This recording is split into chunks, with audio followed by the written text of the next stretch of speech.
Morning friends, to the point with Abhishek Mishra YouTube channel में आप सभी का हार्दिक अभिनंदन करता हूं।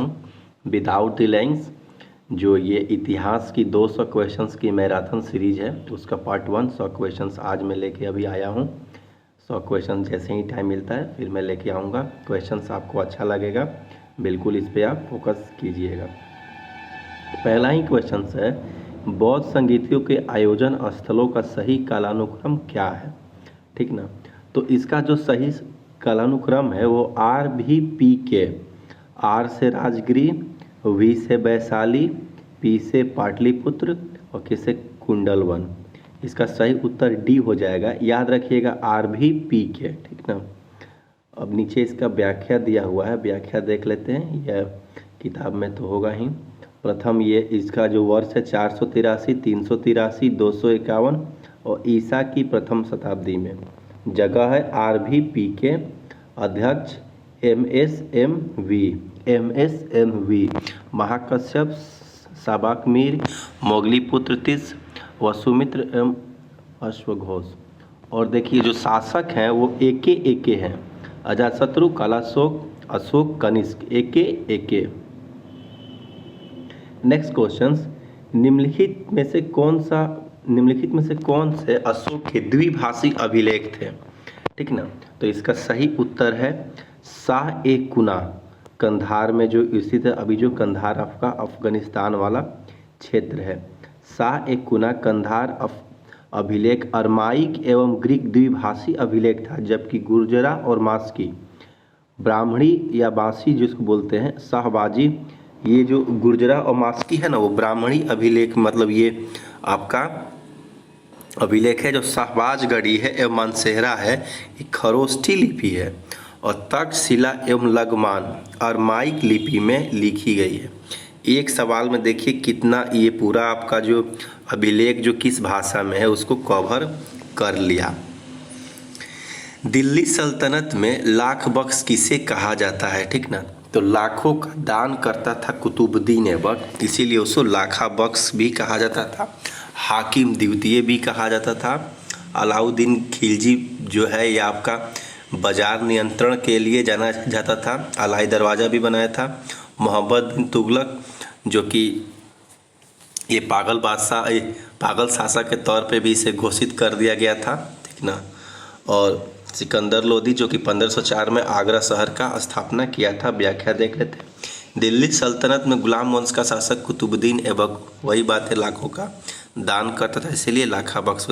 मोहम्मद बिन तुगलक के काल में अफ्रीकी यात्री इब्ने बतूता भारत आया था। अलाउद्दीन खिलजी ने बाजार नियंत्रण प्रणाली की शुरुआत की थी। सिकंदर लोदी ने 1504 में आगरा शहर की स्थापना की थी। नेक्स्ट क्वेश्चन से, यदि मैं अपने एक गुलाम को भी पालकी में बैठा दूं तो वो मेरे आदेश पर मेरे सभी सरदार उसे कंधे पर बैठा ले जाएंगे। ये कौन कहता था? बहुत हिट लिस्टेड सवाल है। ये सिकंदर लोदी ऐसा कहता था, ठीक ना। और इसका जो ऑप्शन है देखिए, बलबन जो है ये शासक बना था आपको रजिया के बाद में, ठीक ना। तो बलबन ने क्या किया कि जो इल्तुतमिश में तुर्क चहलगानी का स्थापना किया था, ठीक ना, तो उसको जो बलबन है उसको ख़त्म कर दिया, क्योंकि ये भी उसका एक सदस्य था, इसीलिए उसे यह खत्म कर दिया। खिज्र खान सैयद वंश का स्थापक था। सिकंदर लोदी आगरा का स्थापना किया था। अलाउद्दीन खिलजी जो कि पहला शासक था, वो ये आपका सल्तनत काल का जो दक्षिण भारत अभियान किया था, ठीक ना। इसका देख लेते हैं। इसका ये कथन दिल्ली सल्तनत सिकंदर लोदी का है, ठीक ना। बलबन ने रक्त एवं लौ की नीति अपनाई थी। खिज्र खान ने सैयद वंश की स्थापना की थी। नेक्स्ट क्वेश्चन से, गांधी जी के आंदोलनों को निम्न में दिए गए वर्षों के साथ सुमेलित कीजिए। चंपारण पता है आपको 17 में हुआ था। खेड़ा 18 में हुआ था। सविनय अवज्ञा 1930 में। अब भारत छोड़ो 42 में हुआ था। ऑप्शन इसका सी सही उत्तर हो जाएगा, वही दिया गया है। देखिए राष्ट्रीय स्वतंत्रता संग्राम में गांधी जी के आंदोलनों का क्रम, ठीक ना, दिया हुआ है। गांधी जी के बारे में एक बात आपको बता दें कि गांधी जी 9 जनवरी 1915 को भारतीय राजनीति में साउथ अफ्रीका से लौट आए थे, जिसके जिसको लेके हम लोग जो है प्रवासी दिवस के रूप में इसको मनाते हैं हर वर्ष 9 जनवरी को।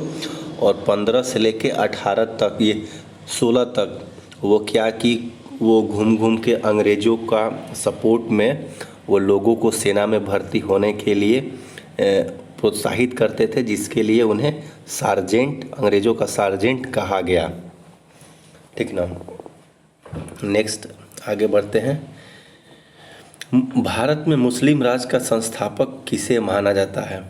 तो देखिए, ये मुस्लिम राज का जो आपको कंटिन्यू जो है ये आपको 712 से ही आक्रमण शुरू हो गया था, लेकिन जो मुस्लिम राज का संस्थापक माना जाता है वो मोहम्मद गौरी को ही माना जाता है। ठीक ना। ऑप्शन बी इसका सही है, मोहम्मद गजनी। ये तो आपको लुटेरा था, बहुत सारा इसने भी अभियान करके लूट के यहाँ से ले गया, लेकिन ये भारत में ठहरा नहीं। इल्तुतमिश जो कि तुर्क के चहलगान की स्थापना किया था, जहीरुद्दीन मोहम्मद बाबर मुगल वंश का स्थापना किया था। भारत में मुस्लिम राज का संस्थापक मोहम्मद गौरी को माना जाता है। इसने 1175 से 1206 ईस्वी तक भारत पर कई आक्रमण किया था। दिल्ली में मुस्लिम शासक की आधारशिला रखी। जहीरुद्दीन मोहम्मद बाबर वही मुगल वंश का संस्थापक था। ठीक ना। तो मोहम्मद गौरी है ना, ये आपको मोहम्मद गौरी तराइन का प्रथम युद्ध भी लड़ा। ठीक ना, उसमें यह हार गया पृथ्वीराज चौहान से। तराइन का द्वितीय युद्ध लड़ा, पृथ्वीराज चौहान से को इसने उसमें हरा दिया। फिर 94 में 1194 में ही चंदावर का युद्ध हुआ, जिसमें जयचंद को ये हराया। उसके बाद से ये 98 तक शासन किया। उसके बाद से अपने यह एक विश्वास पात्र जो था, जिसको क्या बोलते हैं, विश्वास पात्र को कुतुबुद्दीन ऐबक, जो उसके बाद भी फिर भारत में सत्ता की लड़ाई के लिए इसके 3 विश्वास पात्र जो थे उनमें युद्ध हुआ। योलदौस, ऐबक और कुबाचा में ऐबक को फाइनली उसमें सफलता मिला, और कुतुबुद्दीन ऐबक 1198 से लेके 1206 तक ये उसी के एक प्रतिनिधि के तौर पे शासन करता था। 1206 के बाद एक मतलब सुल्तान की हैसियत से वो शासन करने लगा, और शॉर्ट टाइम रहा, 1206 से 1210 तक कुतुबुद्दीन ऐबक शासन किया। सिंधु सभ्यता की जनसंख्या मिश्रित प्रजाति की थी, निम्नलिखित में से इनमें से कौन सा शामिल नहीं था? तो देखिए, इसका सही उत्तर हो जाएगा नेग्रिटो। सवाल बहुत ही स्टैंडर्ड है, और ये मैंने भी 1000 सवाल ही अब बीपीएससी पीटी के लिए कर रहा हूँ, तो साथ में सोचा आप लोग को भी प्रोवाइड करा दूँ। सिंधु सभ्यता की जनसंख्या मिश्रित प्रजाति की थी, निम्नलिखित में से इनमें से कौन सा शामिल नहीं था? तो देखिए, अल्पाइन था, भूमध्य सागरीय था, मंगोलाइट थे, नेग्रिटो नहीं थे। मंगोलाइट का जो है ना पहचान है कि आँख एकदम बिल्कुल जो देखते हैं आप लोग, अपना नॉर्थ ईस्ट के जो लोग हैं वो मंगोलाइट प्रजाति के हैं। ठीक ना। तो आंसर डी हो जाता है इसका, नेग्रिटो वो नहीं था। नेग्रिटो पूरा पाषाण काल के मनुष्य की प्रमुख जाति थी, जबकि सिंधु सभ्यता की निम्नलिखित प्रजातियाँ थी: अल्पाइन, भूमध्य सागरीय, मंगोलाइट, प्रोटो ऑस्ट्रेलाइड। निम्नलिखित सिंधु स्थल से घोड़े की अस्थियाँ के अवशेष कहाँ से मिले हैं? तो उत्तर हो जाएगा सुरकोटता से। ठीक ना। चवनहुदरो से आपको लोथल को पता ही है, लोथल से आपको बंदरगाह की साक्ष्य मिले, चवनहुदरो से आपको खिलौना वगैरह की साक्ष्य मिले हैं। ठीक ना। देख लेते हैं, सिंधु सभ्यता में घोड़े की अस्थियाँ सुरकोटता से मिली है। सुरकोटता की खोज जगपति जोशी ने 1964 में की थी। कोटदेजी से ब्राह्मण बाड़ के आगे वाला नुकेला का हिस्सा, चवनहुदरो से झुंकर झांकर संस्कृति, और लोथल से एक बंदरगाह युक्त शहर था। नेक्स्ट क्वेश्चन से बुद्ध के जीवन से संबंधित बौद्ध धर्म के प्रतीकों के सुमेलित कीजिए। देखिए, इसका जो दिया गया है, ठीक ना, जन्म, तो जन्म के समय में आपको क्या था? जन्म के समय में आपको था कमल। जन्म के समय में आपको था कमल। गृह त्याग घोड़ा का ये था। ज्ञान जो है बोधि वृक्ष पीपल के नीचे मिला, और मृत्यु को जो है ना, मृत्यु के बाद जो है उनके 8 स्कंद को बना के और 8 स्तूपों की मतलब वो रचना की गई। तो उनका जो मृत्यु का जो संकेत है वो स्तूप है। इसी में एक स्तूप राजगीर में भी बनाया गया, तो इसका उत्तर सी हो जाएगा। इसका व्याख्या है जन्म कमल का, गिर त्याग घोड़ा, ज्ञान, पीपल वृक्ष, निर्वाण, पद चिन्ह और मृत्यु स्तूप। निम्नलिखित में से कथनों पर विचार कीजिए। जैन धर्म में तप और अहिंसा पर विशेष बल दिया गया। जैन धर्म का महत्वपूर्ण ग्रंथ कल्पसूत्र में लिखा है। कौन सा कथन सही है? दोनों सही है, ठीक ना। देखिए, जैन धर्म में तप और अहिंसा में इतना ज़्यादा बल दिया गया। जैन धर्म से ज़्यादा कुछ, मतलब जैन धर्म और बौद्ध धर्म विकास तो एक साथ ही हुआ था, लेकिन जैन धर्म उतना नहीं डेवलप हो पाया कंपेरेटिवली बौद्ध धर्म में, ठीक ना। जैन धर्म में आपको बिल्कुल, मतलब कि अब खेती भी करना इसमें पाप था, क्योंकि चींटी मर जाएंगी, आपका छोटे छोटे कीड़े मर जाएंगे, तो इसलिए इसमें इतना ना, मतलब ये यथार्थ में नहीं था जैसे कि जो चल सके, इसीलिए इसका विकास उतना नहीं हुआ। और जैन धर्म का जो महत्वपूर्ण ग्रंथ है कल्पसूत्र है, जो कि संस्कृत में लिखा गया, ये भी सही है। जैन धर्म में तप यानी शरीर को कष्ट देकर सलेखन, पत्ती जिसे त्यागना, और अहिंसा हत्या अर्थात हत्या न करना पर बल दिया गया। इसमें कृषि एवं युद्ध में भाग लेने पर प्रतिबंध लगाया गया। जैन धर्म का महत्वपूर्ण ग्रंथ कल्पसूत्र जो है ना, संस्कृत में लिखा गया है। याद कर लीजिएगा, जो कल्पसूत्र है वह संस्कृत में लिखा गया है। नेक्स्ट क्वेश्चन है, गुप्त वंश के किस शासक ने सर्वप्रथम महाराजा धीराज की उपाधि धारण की थी? तो इसका सही उत्तर हो जाएगा चंद्रगुप्त प्रथम, ठीक ना। देखिए, श्रीगुप्त जो थे गुप्त वंश का स्थापना किए थे, ठीक ना। चंद्रगुप्त प्रथम जो है ये गुप्त वंश का वास्तविक जो आपका संस्थापक है वो चंद्रगुप्त प्रथम को ही कहा जाता है। समुद्रगुप्त को आपको नेपोलियन भी कहा जाता है, ठीक ना। और चंद्रगुप्त चंद्रगुप्त द्वितीय जो हैं इनको विक्रमादित्य के भी नाम से जाना जाता है। समुद्रगुप्त ये आपको उसका एक्सप्लेनेशन है, ठीक ना। विक्रमादित्य ने परम भागवत की भी उपाधि धारण की थी। समुद्रगुप्त को भारत का नेपोलियन भी कहा जाता था, सही है। सती प्रथा का सर्वप्रथम कलांकित स्मारक किस स्थान पर मिला है? तो देखिए, एरण अभिलेख है, वहाँ पे यह मिला है। भानुगुप्त के एरण अभिलेख में 510 ईस्वी को उसके सामंत गोपराज की उल्लेख मिलता है, जो हुड़े के साथ युद्ध में मारा गया और उसकी पत्नी सती हो गई। सती प्रथा के प्रचलन का यह प्रथम अभिलेखीय प्रमाण है जो एरन से प्राप्त हुआ है। नेक्स्ट क्वेश्चन से, कुतुबुद्दीन ऐबक की 1210 ईस्वी में मृत्यु के पश्चात कौन उसका तत्कालिक उत्तराधिकारी बना? देखिए, जब कुतुबुद्दीन ऐबक 1210 में चौगान खेलने के बाद इसका मृत्यु हो गया, ठीक ना, तो इसका क्या हुआ कि उसके बाद से 8 महीना के लिए आराम शाह नामक व्यक्ति इसका उत्तराधिकारी बना, लेकिन फिर उसके बाद में इसका ही दामाद इल्तुतमिश फिर गद्दी को संभाला। देख लेते हैं। नसरुद्दीन जो है ना, नसरुद्दीन ये एक ऐसा था कि टोपी सील कर जीवन निर्वाह करता था, ठीक ना। कुतुबुद्दीन ऐबक की 1210 ईस्वी मृत्यु के पश्चात आराम शाह तत्कालिक उत्तराधिकारी बने से कुछ तो तुर्क मालिकों ने अमीरों ने विरोध किया एवं स्वतंत्र होने की घोषणा कर दी। बलबन ने रक्त लौ की नीति अपनाई थी। इल्तुतमिश ने तुर्क ए चहलगान यानी चालीसा दल का ये गठन किया, लेकिन जब इसकी मृत्यु हो गया तो मृत्यु के बाद कुछ दिन के लिए आपको रजिया बनी शासक। रजिया के बाद क्या हुआ कि जो फिर घटनाक्रम चलते रहा। फिर जब बलबन बना शासक तो बलबन ने क्या किया कि चालीसा दल को भंग कर दिया। क्यों?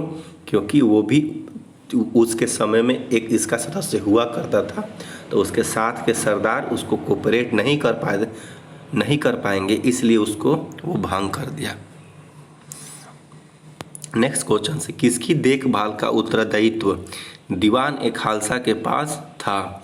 तो इसका सही उत्तर है राज्य के सीधे नियंत्रण वाली भूमि, ठीक ना। मुगल काल में खालसा भूमि केंद्रीय सरकार के नियंत्रण में थी और जिसका लगान सीधे राजकोष में जमा होता था। दीवान ए खालसा का उत्तरदायित्व राज्य की सीधे नियंत्रण में होती थी, ठीक ना। दीवान ए खालसा फिरोज शाह तुगलक के समय में आपको देखने को मिलेगा दीवान ए बंदगान, ठीक ना। ये उस समय था आपको दीवान ए बंदगान, जैसे कि ये आपका दासों के लिए वो बनाया था। अपने किस विजय के स्मरण स्वरूप अकबर ने फतेहपुर सीकरी का बुलंद दरवाज़ा बनाया था? तो देखिए, गुजरात विजय जब किया ना, उसके बाद अकबर ने अपनी गुजरात विजय 72 में 1572 था, 1601 में असीरगढ़ के विजय के बाद 1602 में राजधानी फतेहपुर सीकरी में बुलंद दरवाज़ा बनवाया था। शिवाजी के प्रशासन में अंतर्गत सर ए नौबत क्या था? तो ये पैदल सेना अधिकारी थे, सर ए नौबत, ठीक ना। 1 नंबर हो गया। और शिवाजी की सेना के 3 महत्वपूर्ण अंग थे। पागा राजकीय घुड़सवार, सिलेदार ये स्वतंत्र सैनिक थे जो अपना अस्त्र शस्त्र स्वयं रखते थे, ठीक ना। और देखिए, जो पत्रकार जो पत्र व्यवहार हेतु कलर था वो वाक्य निवीश भी कहलाता था वो, ठीक ना। निम्नलिखित कथनों में से सत्य कथन का चयन कीजिए। 1 नंबर में जागत ग्रंथों में बुद्ध के पूर्व जन्म की काल्पनिक कथाएं हैं, ठीक ना। 2 में नागसेन द्वारा रचित मिलिंद पन्हो पाली भाषा का ग्रंथ है, तो दोनों सही उत्तर है, ठीक ना। जातक ग्रंथों में बुद्ध के पूर्व जन्मों की काल्पनिक कथाएं हैं। जातक ग्रंथों की रचना ईसा पूर्व 1ली शताब्दी में आरंभ हो चुकी थी, जिसका स्पष्ट प्रमाण भरूच तथा सांची के स्तूप की वेस्टनी पर उत्कीर्ण दृश्यों में से स्पष्ट है। जातक ग्रंथ गद्य और पद्य दोनों में लिखे गए हैं, ये point to be noted. Nagasena द्वारा रचित मिलिंद पन्हो पाली भाषा का ग्रंथ है। इसमें यूनानी राजा मिनांडर और बौद्ध भिक्षु नागसेन का जो बीच में जो दार्शनिक वार्तालाप है उसी का यह एक ग्रंथ है। नेक्स्ट क्वेश्चन, सिंधु घाटी सभ्यता में अग्नि पूजा किस स्थान पर खोजी गई थी? तो देखिए, जो सिंधु घाटी सभ्यता में ये इसका सही उत्तर हो जाएगा कालीबंगा, ठीक ना। सुरकोटदा से आपको वो मिला था घोड़े वाला जो पंजर होता है वो मिला था। और आलमगीरपुर ये आपको बिल्कुल पूर्वी जो इसकी ये थी, आलमगीरपुर जो इसकी पूर्वी मतलब ये आपका सीमा था। चानहोदड़ो से खिलौना ये मनके वगैरह की फैक्ट्री आपको प्राप्त हुआ था, दिया गया है। सिंधु घाटी सभ्यता में अग्नि वेदिका के साक्ष्य कालीबंगा में खोजी गई। अग्नि वेदिका से सिद्ध होते हैं कालीबंगा की खोज 1953 ईस्वी में अमलानंद घोष ने की थी। सुरकोटदा के नगर गढ़ी और आवासीय क्षेत्र में विभाजित था। आलमगीरपुर जो है ना, सिंधु सभ्यता के सबसे पूर्वी स्थल जो उत्तर प्रदेश में हिंडन नदी के किनारे था। नेक्स्ट क्वेश्चन से निम्नलिखित में से किस एक में चंद्रगुप्त मौर्य द्वारा मगध राज सिंहासन प्राप्त करने की कथा दी गई थी? तो इसका सही उत्तर है मुद्रा राक्षस, ठीक ना। मुद्रा राक्षस में इसका दिया था अखंड भारत के प्रथम सम्राट चंद्रगुप्त मौर्य द्वारा मगध का राज सिंहासन प्राप्त की कथा विशाख दत्त कृत मुद्रा राक्षस में दी गई। बृहत कथा के लेखक क्षेमेंद्र हैं, ठीक ना। बृहत जो कथा है ना उसका लेखक क्षेमेंद्र है। वासवदाता के लेखक गुप्तकालीन प्रसिद्ध पदकार सुबंधु है। गाथा सप्तकसी के लेखक सातवाहन शासक हाल हैं। सुभाष चंद्र बोस को राष्ट्र नायक किसने कहा था? तो देखिए, सुभाष चंद्र बोस को राष्ट्र नायक रविन्द्रनाथ टैगोर ने कहा था। रविन्द्रनाथ टैगोर ने वल्लभ भाई पटेल, जो कि आपको पता है कि आज़ादी के समय में सभी जो राज्य थे, जो उस समय के तत्कालीन आपका जितने भी विलय कराने का जो जिम्मा था, गृह मंत्री भी थे ये उस समय का वल्लभ भाई पटेल, और सभी रियासतों को मिलाकर एक अखंड भारत का निर्माण किया। रविन्द्रनाथ टैगोर जो कि इन्होंने गीतांजलि और गोरा 2 ये बुक लिखे थे। गीतांजलि के लिए इन्हें नोबेल पुरस्कार भी मिला। महात्मा गांधी के बारे में पता ही है। जवाहरलाल नेहरू जो कि अखंड भारत के स्वतंत्र भारत के पहले प्रधानमंत्री बने। रविन्द्रनाथ टैगोर ने सुभाष चंद्र बोस को राष्ट्र नायक तथा गांधी जी ने बोस को देशभक्तों का देशभक्त कहा था। जवाहरलाल नेहरू ने बोस को भारतीय देशभक्ति की ज्वलंत तलवार कहा था। सुभाष चंद्र बोस काबुल से ओरलैंडो मोसोट्टा नामक इटालियन नाम से पासपोर्ट लेकर रूस गए थे उन्होंने मलेशिया में आह्वान करते हुए कहा कि तुम मुझे खून दो, मैं तुम्हें आज़ादी दूंगा। तो ये कहाँ कहा था? मलेशिया में कहा था। तथ्य को याद कर लीजिएगा। नेक्स्ट क्वेश्चन, दीवाने मुस्त खराज किससे संबंधित है? तो दीवाने मुस्त खराज जो है ये आपको भू राजस्व व्यवस्था से है। दिल्ली सल्तनत में अलाउद्दीन खिलजी ने दीवाने मुस्त खराज की स्थापना की थी, जो भू राजस्व के विभाग से संबंधित था। भूमि कर की पर्याप्त एवं पूर्ण वसूली के लिए इस विभाग का सृजन किया गया था, जिसका दर 1/3 से 1/2 तक था अलाउद्दीन खिलजी के शासनकाल में। निम्नलिखित में से टोडरमल की भू राजस्व व्यवस्था क्या थी? तो जब्ती थी, ठीक ना। जो टोडरमल था ये आपको अकबर के शासनकाल के 24 वर्ष में टोडरमल ने भू राजस्व बंदोबस्त की जब्ती प्रणाली को लागू किया। बिहार, इलाहाबाद, मालवा, अवध ये सब में ये लागू हुआ था, ठीक ना। जब्ती से ही विकसित होकर 1580 में आईने दहसाला व्यवस्था लागू की गई, जिसे टोडरमल बंदोबस्त भी कहा जाता था। देखिए तो अकबर से पहले था ना, शेर शाह के भी काल में भी टोडरमल ही मंत्री हुआ करता था। और ये अकबर को जो है ना, जो शेर शाह को अकबर का पूर्वगामी कहा गया। सुरक्षा का पाठ सिद्धांत किसने दिया था? तो सुरक्षा का पाठ जो सिद्धांत थे वो भारतीय राष्ट्रीय कांग्रेस के लिए कहा गया था। ए.ओ. ह्यूम द्वारा 1885 ईस्वी में मुंबई में स्थापित भारतीय राष्ट्रीय कांग्रेस 1916 में यंग इंडिया में प्रकाशित अपने लेख में गरमपंथी नेता लाला लाजपत राय ने इसे सुरक्षा सेफ्टी वॉल्व की संज्ञा दी थी, ठीक ना। तो ये बिल्कुल याद रखिएगा कि सुरक्षा का पाठ सिद्धांत किसने दिया था? तो लाला लाजपत राय ने, वो भी 1916 में यंग इंडिया में प्रकाशित अपने लेख में दिया था वो, ठीक ना। सर्वेंट्स ऑफ इंडिया सोसाइटी की स्थापना गोपाल कृष्ण गोखले ने किया था। नेक्स्ट क्वेश्चन है, सांप्रदायिक चुनाव प्रक्रिया कब प्रारंभ हुई? तो ये प्रारंभ हुई 1909 में, ठीक ना। और इसी को आगे विस्तृत रूप में 1919 में सिखों को भी इसमें शामिल कर लिया गया, ठीक ना। और 1919 में प्रांतों में द्वैत शासन लागू किया गया। और 1935 का अधिनियम में प्रांतों में द्वैत शासन खत्म करके केंद्र में द्वैत शासन शुरू कर दिया गया। और जो भारतीय संविधान बना उसका मुख्य आधार 1935 के अधिनियम ही रहा। एक्सप्लेनेशन देख लेते हैं, वही चीज़ दिया गया है जो हम बताएं। गंगा एवं यमुना नदियों का सर्वप्रथम उल्लेख कहाँ मिलता है? तो गंगा और यमुना का उल्लेख सर्वप्रथम ऋग्वेद में आपको मिलता है। गंगा एवं यमुना नदियों का उल्लेख सर्वप्रथम ऋग्वेद में आपको मिलता है, परंतु ऋग्वेद में इस नदी का उल्लेख और महत्व दोनों कम थे। कालांतर में इन्हें प्रसिद्धि मिली, ठीक ना। नेक्स्ट क्वेश्चन है, जैन मंत्र में संथारा से क्या तात्पर्य है? तो संथारा वही सलेखन विधि जिसको बोलते हैं उपवास द्वारा प्राण त्यागने का एक अनुष्ठान। देख लेते हैं, जैन मत में संथारा का तात्पर्य उपवास द्वारा ये एक सलेखन पद्धति है, ठीक ना। चंद्रगुप्त मौर्य ने इसी पद्धति के आधार पे कर्नाटक के स्वर्णबेलगोला में अपने प्राण को त्याग दिए। नेक्स्ट क्वेश्चन से, निम्नलिखित में से कौन प्रतीत समूह उत्पाद का सिद्धांत किससे संबंधित है? तो ये बौद्ध धर्म से संबंधित है, ठीक ना। देख लेते हैं ऑप्शन, बौद्ध धर्म के कारणता के सिद्धांत को प्रतीत समूह, कारणता का जो सिद्धांत है ना उसी को प्रतीत समूह उत्पाद कहा जाता है। इसका उल्लेख दूसरे आर्य सत्य में है। इसमें दुख के कारण एवं दुख निरोध की चर्चा की गई है। प्रतीत समूह उत्पाद के शाब्दिक अर्थ है किसी वस्तु के होने पर किसी अन्य वस्तु की उत्पत्ति, ठीक ना। याद कर लीजिएगा इसको।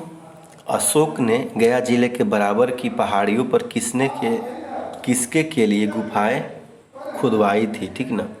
तो उसका सही उत्तर हो जाएगा आजीवक संप्रदाय के लिए इसने ऐसा खुदवाया था। सम्राट अशोक ने पहाड़ों की चट्टानों को काटकर गुफाओं का निर्माण की वास्तुकला के इतिहास में एक नई शैली का प्रारंभ किया था। गया में बराबर की पहाड़ी में आजीवक संप्रदाय के लिए करण चौपड़, सुदामा व विश्व झोपड़ी नामक गुफाओं का निर्माण करवाया था। पूर्व योजना के अनुसार मुस्लिम लीग ने सीधी कार्रवाई दिवस कब मनाया? तो सही उत्तर है 16 अगस्त 1946 को। मुस्लिम लीग को ऐसा लग गया कि अब जो है कि मुस्लिम लीग का तो बीज आपको 1940 में ही मोहम्मद अली जिन्ना ने बो दिए थे, लेकिन 46 में इन्होंने प्रत्यक्ष सीधी कार्रवाई दिवस मनाया, जिससे काफ़ी दंगे हुए भारत में और लोग यहाँ से प्लान करके पाकिस्तान गए। और ये आपको 16 अगस्त 1946 इसका आंसर हो जाएगा। पृथक मुस्लिम राष्ट्र की मांग को लेकर मुस्लिम लीग ने सीधी कार्रवाई दिवस 16 अगस्त 1946 को मनाया। यह दिवस भयानक सांप्रदायिक दंगों का सूचक था, जिसमें बहुत से बेगुनाह लोग मारे गए। नेक्स्ट क्वेश्चन है, भारतीय राष्ट्रीय कांग्रेस के प्रथम मुस्लिम अध्यक्ष कौन बने थे? बदरुद्दीन जी तैयब जी इसका उत्तर हो जाएगा। शौकत अली, और ये शौकत अली आपको पता ही है, और ये लोग आगा खां की ये सब की मतलब सहयोग से मुस्लिम लीग का ढाका में 1906 में स्थापना हुआ था। मौलाना अबुल कलाम आज़ाद ये सबसे अधिक कांग्रेस का अध्यक्ष बनने वाले, सबसे अधिक समय तक कांग्रेस का अध्यक्ष रहे, 40 से 46 तक, 1940 से 46 तक। चूँकि उस समय युद्ध चल रहा था, भारत छोड़ो आंदोलन भी चल रहा था, सेकेंड वर्ल्ड वार भी चल रहा था, तो कांग्रेस का कोई सम्मेलन वगैरह नहीं हुआ, तो उस समय ये कंटिन्यू पद पे बने रहे। भारतीय राष्ट्रीय कांग्रेस के प्रथम मुस्लिम अध्यक्ष, ये उसमें दिया हुआ, उन्होंने 1987 मद्रास में हुए अधिवेशन में अध्यक्षता की थी। मौलाना आज़ाद वही बात है जो हमने बताया, ठीक ना। शिवाजी के मंत्री परिषद को क्या कहा जाता था? तो ये अष्ट प्रधान कहा जाता था, ठीक ना। और अष्ट दिग्गज, वो कृष्णदेव राय के जो मंत्री थे उन्हें अष्ट दिग्गज कहा जाता था, और शिवाजी के मंत्री परिषद को अष्ट प्रधान कहा जाता था। शिवाजी के मंत्री का अष्ट प्रधान कहा जाता था। कुछ इसमें मुख्य हैं, देख लीजिएगा। पेशवा प्रधानमंत्री हो गया, यह राजा है जो प्रधानमंत्री। अमात्य या मजूमदार वित्त या राजस्व मंत्री था। वाक्यानवीस राज्य के दैनिक कार्यों तथा दरबार में प्रतिदिन के कार्यों के मंत्री था। सुरनवीस राजकीय पत्र व्यवहार का कार्य देखना। सुमंत विदेश मंत्री था। सर ए नौबत सैन्य वो सेनापति का कार्य था। पंडित राव विद्वान और धार्मिक कार्यों से संबंधित। न्यायाधीश राजा के बाद मुख्य न्यायाधीश, ठीक ना। तो उस समय न्यायाधीश का पद हुआ करता था, बट जो सर्वोच्च न्यायाधीश हुआ करता था वह राजा ही हुआ करता था। नेक्स्ट क्वेश्चन है, सिंधु सभ्यता का पुरातात्विक स्थल जो भारत की सीमा के अंतर्गत हड़प्पा संस्कृति में सबसे उत्तरी छोर को चिन्हित करता है, किस नदी पर स्थित है? तो हो जाएगा चिनाब नदी, ठीक ना। हड़प्पा सभ्यता का भारतीय सीमा से सर्वाधिक उत्तरी पूरा जो स्थल है वो मांडा है, जो जम्मू कश्मीर में चिनाब नदी के दाएं तट पर स्थित है। जबकि दक्षिणी छोर दैमाबाद जो महाराष्ट्र के अहमदनगर में स्थित है, यह गोदावरी की सहायक प्रवरा नदी के तट पर स्थित है। हड़प्पा संस्कृति का सबसे पश्चिमी पूरा स्थल सुतका गेंडोर है, जो पाकिस्तान के बलूचिस्तान में स्थित है, और पूर्वी पूरा स्थल उत्तर प्रदेश के आलमगीरपुर में हिंडा नदी के किनारे है। भारतीय सीमा के बाहर हड़प्पा सभ्यता का सर्वाधिक उत्तरी छोर या स्थल मुंडी गौक एवं सुर्तगई नामक अफगानिस्तान में स्थित है। नेक्स्ट क्वेश्चन है, मोहम्मद बिन तुगलक, जिसको शॉर्ट में बोलते हैं MBT, और फिरोज शाह तुगलक को FST, और गयासुद्दीन तुगलक को GST। तो MBT के अंतर्गत दीवान ए कोही किस विभाग की देखभाल करता था? तो कृषि की उन्नति के लिए यह बनाया था दीवान ए कोही, ठीक है ना। बेचारा मोहम्मद बिन तुगलक बहुत सारा योजना लाया, कार्यान्वित किया, लेकिन सब फेल हो गया। बहुत पढ़ा लिखा और योग्य शासक था, फिर भी इसके सारा इसका योजना फेल हो गया।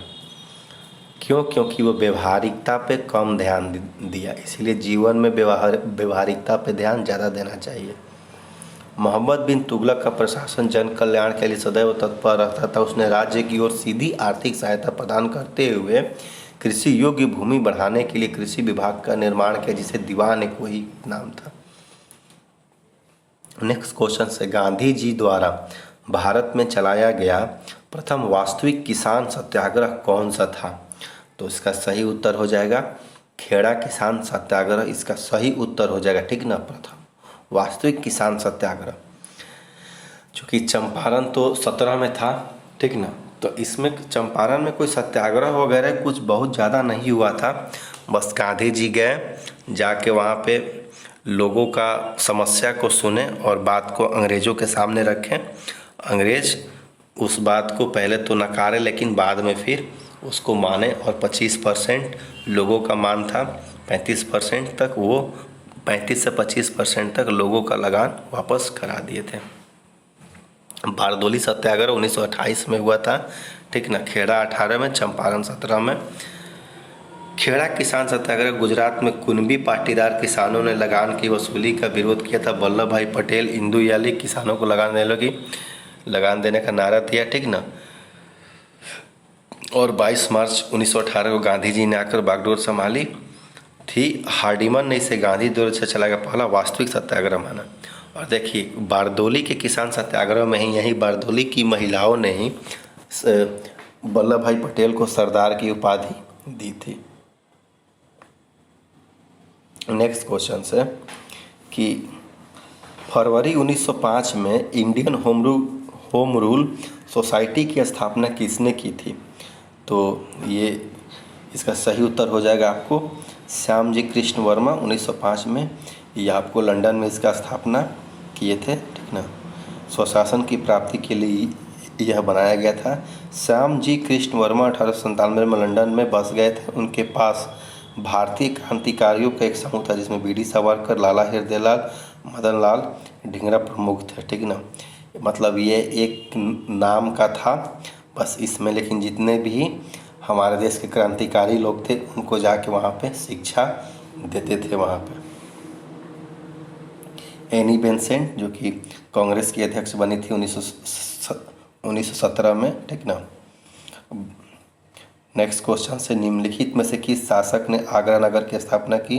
चर्चा हो चुका है, सिकंदर लोदी, ठीक ना। नेक्स्ट क्वेश्चन से, मुगल शासक सम्राट ने दीवान ए वजीरात एक कुल नाम से एक पद का गठन कौन किया? तो इसका सही उत्तर हो जाएगा अकबर। मुगल बादशाह अकबर ने शासन के 8वें वर्ष में वकील से वित्तीय अधिकार लेकर दीवान ए वजीरात एक कुल नामक नए पदाधिकारी का गठन किया था। प्रथम बार मुजफ्फर खां को इस पद पर नियुक्त किया गया। 1857 की क्रांति में खान बहादुर खान की गतिविधियों का केंद्र कहाँ था? ठीक ना। तो देखिए खान बहादुर खान जी थे, ये 1857 की क्रांति में ये बरेली से प्रतिनिधित्व किए, कानपुर से ताता तोपे, ठीक ना, झांसी से लक्ष्मीबाई, लखनऊ से बेगम हजरत महल, ये लोग किए थे। और 1857 का जो क्रांति है इसका बहुत ही लिस्टेड सवाल पूछता है कि उस समय ब्रिटिश प्रधानमंत्री कौन था? तो लॉर्ड पामस्टन उस समय ब्रिटिश प्रधानमंत्री था, ठीक ना। वही चीज़ दिया गया है जो हमने बताया। 10 मई 1857 को मेरठ से प्रारंभ हो गया था। नेक्स्ट क्वेश्चन से, उत्तर वैदिक काल में समाज के विभाजन का आधार क्या था? तो वर्ण व्यवस्था था, ठीक ना, श्रम विभाजन नहीं था। उत्तर वैदिक काल में विभाजन का आधार क्या था? तो आपको हो जाएगा वर्ण व्यवस्था। उस समय 4 वर्ण आपको बताए गए थे। उत्तर वैदिक काल में वर्ण व्यवस्था ही समाज का विभाजन का प्रमुख आधार था। ऐतरेय ब्राह्मण में 4 वर्णों के कर्तव्यों का उल्लेख किया गया है। चारों वर्णों के कर्तव्य में ब्राह्मण वर्ण का मुख्य काम पूजा कराना, अध्ययन कराना था, जबकि क्षत्रिय वर्ग का मुख्य काम शस्त्र द्वारा राज्य की रक्षा करना, वैश्य का व्यापार करना, जबकि शूद्र का कार्य उपयुक्त तीनों वर्णों की सेवा करना था। नेक्स्ट क्वेश्चन से, निम्नलिखित में जैन और बौद्ध धर्मों ने किसे स्वीकार नहीं किया? तो अवतारवाद, ठीक ना। देखिए अहिंसा व्रत पे दोनों का था, स्त्रियों का प्रवेश दोनों पे था, वर्ण व्यवस्था भी था दोनों में, लेकिन अवतारवाद जैसे मूर्ति पूजा ये सब चीज़ पे इन दोनों ने स्वीकार नहीं किया। जैन व बौद्ध धर्मों ने वैदिक कर्मकांडों तथा वेदों की जो समान रूप से विरोध किया। जो जैन धर्म और बौद्ध धर्म का जो उदय हुआ था ना, वो वैदिक धर्म कांडों और कर्म कांडों के विरोध में ही इनका उदय हुआ था।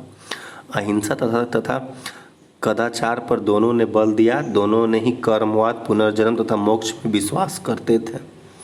वर्ण व्यवस्था की उत्पत्ति की दोनों धर्मों ने अपनी स्वीकृति दी थी। निम्नलिखित में से अशोक महान को किसने बौद्ध धर्म की दीक्षा दी थी? तो उपगुप्त सही उत्तर है, ठीक ना।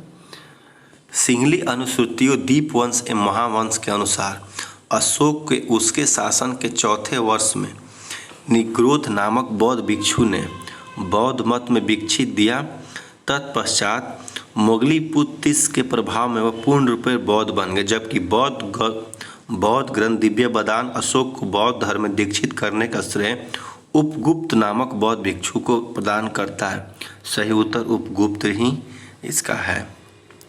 निम्नलिखित में से गुप्तकालीन चित्रकला का उत्कृष्टतम रूप कहाँ मिलता है? तो सही उत्तर हो जाएगा आपका अजंता, ठीक ना। गुप्तकालीन चित्रकला के उदाहरण आधुनिक महाराष्ट्र प्रांत के औरंगाबाद जिले में स्थित अजंता तथा मध्य प्रदेश के ग्वालियर के समीप स्थित बाघ नामक पर्वत की गुफाओं से प्राप्त होता है।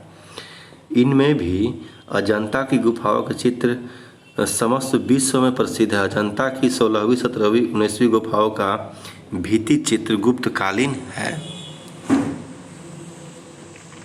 निम्नलिखित में से दसाला पद्धति अकबर ने ही आपका शुरू किया था। अब्दुल रहीम किसने लागू की थी? तो अब्दुल रहीम खान खाना दसाला पद्धति को इसने लागू किया था, जो कि अकबर के शासनकाल में था। मुगल काल में अकबर के समय एक प्रथा आईने दसाला टोडरमल ने लागू किया था। इसके अंतर्गत 10 वर्षों से विभिन्न क्षेत्रों से प्रतिवर्ष अनाज की उत्पादित दरें निर्धारित की गई और 10 वर्ष का औसत निकाल के जो औसत निकलता था वही लगान लिया जाता था। नेक्स्ट क्वेश्चन, निम्नलिखित में से किस क्रांतिकारी ने अमेरिका में गदर पार्टी? तो अमेरिका में गदर पार्टी तो लाला हरदयाल ने किया था। राष्ट्रीय आंदोलन को भारत से बाहर गति प्रदान करने के लिए 1913 में लाला हरदयाल ने अमेरिका में गदर पार्टी को स्थापित किया। इस दौरान विभिन्न भाषाओं में अनेक लेख प्रकाशित होने के कारण इसे 1857 की क्रांति की याद में हिंदुस्तान गदर पार्टी के रूप में जाना गया। मुगल काल में मीर बख्शी किस विभाग को देखता था? तो मीर बख्शी वही आपका सैन्य विभाग हो गया, ठीक ना। मुगल कालीन प्रशासन में मीर बख्शी सैन्य विभाग की देखरेख करता था। सेना की भर्ती, वेतन, सैनिक संगठन आदि का रिकॉर्ड रखना, बादशाह के सामने प्रस्तुत करना, ठीक ना, ये इसका काम था। निम्नलिखित में से किस क्रांतिकारी को बर्मा के मांडले जेल में रखा गया? तो सही उत्तर है बाल गंगाधर तिलक। राष्ट्रीय जो संग्राम है ना, ब्रिटिश सरकार को बढ़ते प्रतिरोध को देखते हुए 21 जून 1908 को बाल गंगाधर तिलक को गिरफ्तार कर बर्मा की मांडले जेल में रखा, जिससे क्रांतिकारियों का मनोबल गिर जाए, परंतु ऐसा नहीं हुआ। गुप्तकालीन दशावतार मंदिर कहाँ स्थित है? तो देवगढ़ में, झांसी की बगल में ही है, देवगढ़ में यह स्थित है, ठीक ना, जो कि नागर शैली की मंदिर है। भारत में जो मंदिर है वो 3 शैली में है, उत्तर भारत में नागर, दक्षिण में द्रविड़, और जो दोनों को मिलने से जो बना है वो बेसर शैली कहलाता है।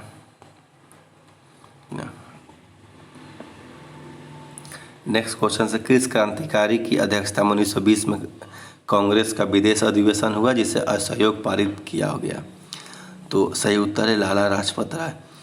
लाला लाजपत राय की अध्यक्षता में 1920 को कांग्रेस का विशेष अधिवेशन हुआ जिससे असहयोग का प्रस्ताव पारित हुआ, जबकि 1920 का कांग्रेस का सामान्य वार्षिक सम्मेलन नागपुर में हुआ था, जिसकी अध्यक्षता चक्रवर्ती विजय राघवाचार्य ने की थी। और ये एक बहुत दुखद दिन था कि जिस दिन असहयोग आंदोलन शुरू हुआ उसी दिन आपको बाल गंगाधर तिलक की मृत्यु भी हो गई थी 1 अगस्त को। नेक्स्ट क्वेश्चन से कनिष्क के शासनकाल में सर्वाधिक महत्वपूर्ण घटना कौन थी, क्या हुआ था? तो सही उत्तर है चतुर्थ बौद्ध संगीति का आयोजन किया था। कुषाण शासक कनिष्क काल में चतुर्थ बौद्ध संगीति हुई थी, जिसके अध्यक्ष वसुमित्र, उपाध्यक्ष अश्वघोष थे। इस संगीति में बौद्ध धर्म का विभाजन हीनयान महायान संप्रदायों में हो गया। ये एक बहुत ही अच्छा क्वेश्चन है, इसको देखना है, ठीक ना, कि बौद्ध धर्म जो है वो हीनयान और महायान में कब विभाजित हुआ।